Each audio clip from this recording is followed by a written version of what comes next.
the Tennessee men saw just how hard it is to go on the road and play as they went to the hump on Wednesday night to play against Mississippi State and dropped the game against Mississippi State. It Yeah, was unfortunate. you can't have as bad as a first half as you had against Mississippi State and expect to win a game. Just to put it in perspective, we only scored 22 points in the first half. I'm talking 20 minutes, and you're barely averaging 2 points a minute. Yeah. That's not good. Now they came back, shot 50 in the second half, but at that point, man, the deficit is just too big, and they were down 35-22 at the first half. Like I said, they scored 50 in the second half, but overall lost 77-72. I mean, you just can't.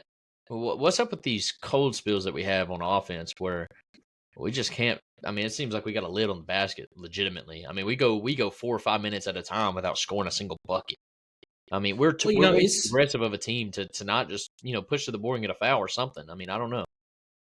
It's been a constant thing with Tennessee though. Is Rick Barnes teams they go cold from the field, and that's one of the big drawbacks that people have with Rick Barnes is you don't have that go-to scorer. Now you do have that guy this year, but he was still trying to work through some things in that Mississippi State game as something finally clicked. And we're talking about Dalton Connect, of course.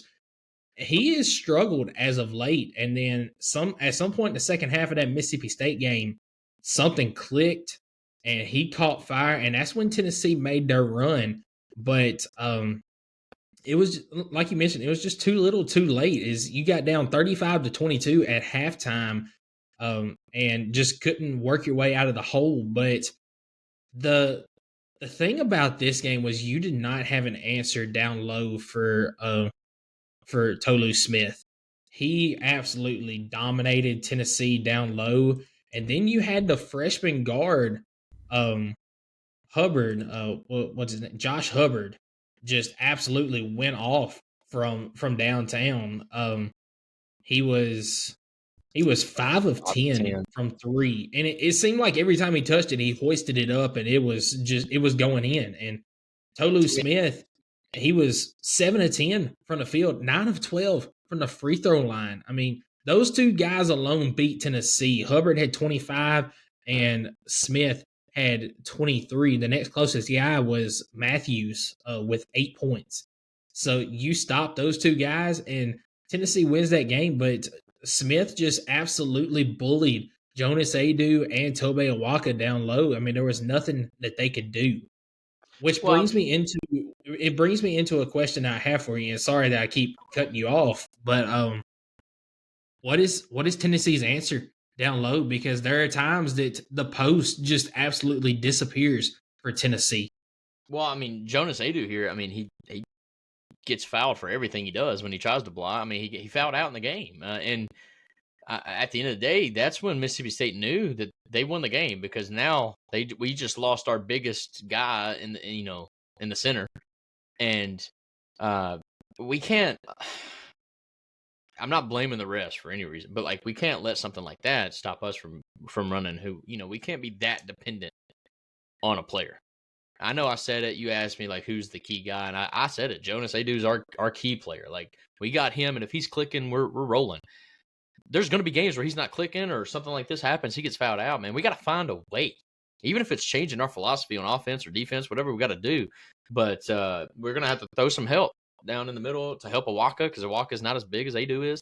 But I don't know, man. It was crazy because Mississippi State, I think, is a decent ball club, but the fact the fact that both teams just kind of had two guys pop off, you named off the two from Mississippi State, and then we had Dalton Connect, Ziegler go for 28, 26 respectfully, and literally Adu went for 9 before he got fouled out. No other player had more than 4 points on our team, and I don't know, but we cannot be that dependent on one basketball player. And we are. And we're not just dependent on one. We're dependent on Adu just as much as we're dependent really on Dalton Connect and Ziegler.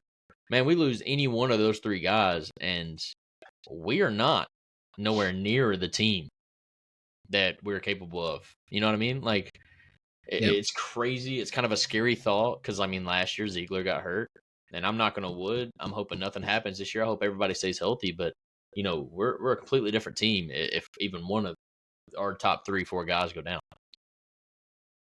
Yeah, but the overall stats in this game are pretty even overall, just as the game ended up.